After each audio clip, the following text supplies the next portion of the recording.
we've been doing a lot of work in the genetic areas because we think that genetics is a particularly important thing to consider when we're looking at infertility, its causes and its treatments. You can imagine that different genetic mutations can cause all kinds of problems and result in all sorts of infertility. For example, deletions of the Y chromosome can give azoospermia, but there can also be mutations that predispose to problems like ovarian insufficiency, polycystic ovarian syndrome.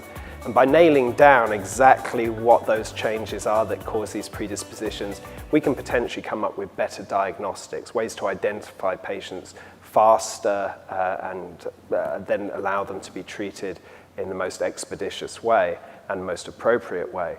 The treatment itself could also be influenced genetically. There are different mutations in genes that can cause a patient maybe to stimulate too much when they have ovarian hyperstimulation, or produce too few eggs. And so by understanding those kinds of genetic contributors, again, you can identify patients early and adjust their treatments accordingly.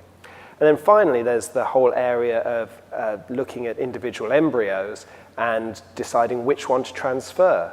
Usually in IVF, we produce several embryos. We don't want to transfer them all because you could end up with a multiple pregnancy which has risks of complications. So the perfect IVF scenario is to transfer one embryo and get one healthy baby at the end.